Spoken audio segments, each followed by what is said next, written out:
Trump ने एक बार फिर ईरान युद्ध जल्दी खत्म करने होने का दावा किया है। उन्होंने कहा कि ईरान ज्यादा देर तक टिक नहीं पाएगा। उधर हॉर्मुज में अमेरिका और इजराइल के जहाजों की एंट्री रोकने के लिए ईरान की संसद में बिल पेश किया गया। देखिए रिपोर्ट।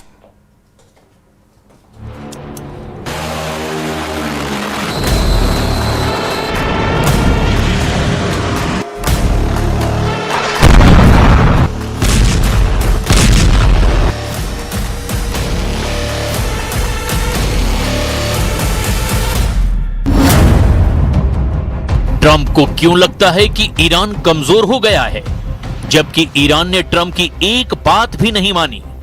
ट्रंप बार बार क्यों कह रहे हैं कि ईरान ज्यादा देर टिक नहीं पाएगा, जबकि हॉर्मुज अभी भी ईरान के कंट्रोल में है?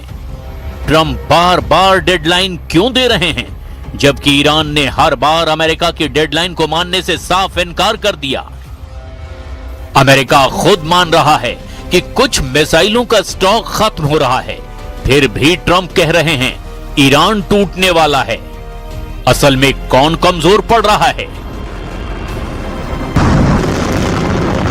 ईरान ने अमेरिकी ठिकानों पर हमले किए, जहाजों को टारगेट पर लिया और खुद ही सीज फायर तोड़ा।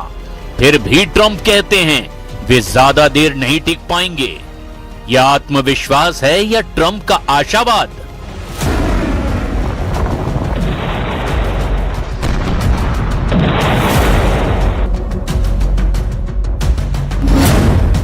ट्रंप का पूरा दावा सैन्य दबाव और आर्थिक नुकसान पर टिका है, लेकिन ईरान आज भी हॉर्मुज को अपना रेड लाइन बता रहा है। तो दबाव काम कर रहा है या नहीं? अगर ईरान सच में थक चुका है तो वो परमाणु मुद्दे पर रियायत क्यों नहीं दे रहा?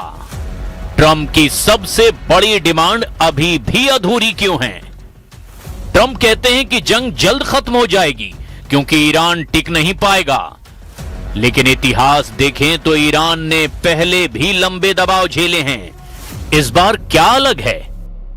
We had oil down to less than two in many places like Iowa. Oil was down to gasoline was down at numbers that people hadn't seen in years. $1.85, $1.95. So it passed Tuesday. I was in Iowa at a stop, and we had $1.95, another one $1.85 a gallon. And we'll see those days pretty soon again, based on everything I see, as soon as the war ends. And I think it's going to end pretty soon. I don't think they can go much longer. Yeah, please. Trump पिछले कई दिनों से एक ही संदेश बार बार दोहरा रहे हैं, deal करो या नतीजे भुगतो। लेकिन ईरान के प्रॉक्सी यमन के हूथियों ने तो सऊदी अरब पर हमला करके ट्रंप को सीधे संदेश दे दिया है कि अमेरिका का कोई साझेदार, कोई भी हमदर्द उसके आगे नहीं टिकेगा। डील अमेरिका और ईरान की होनी थी, लेकिन डील सऊदी अरब, तुर्की और पाकिस्तान में हो गई।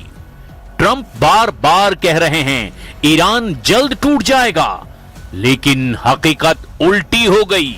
जहां अमेरिका ईरान डील अटकी हुई है, वहीं सऊदी अरब, तुर्की और पाकिस्तान ने एक नया सुरक्षा गठबंधन बना लिया है।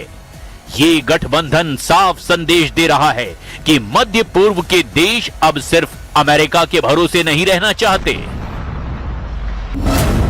सऊदी क्राउन प्रिंस, तुर्की के राष्ट्रपति और पाकिस्तान के प्रधानमंत्री ने जेद्दा में एक संयुक्त रक्षा समझौते पर हस्ताक्षर किए हैं, जिसमें कहा गया है कि तीनों देशों में से किसी एक पर भी होने वाले किसी भी सशस्त्र हमले को उन पर भी हमला माना जाएगा।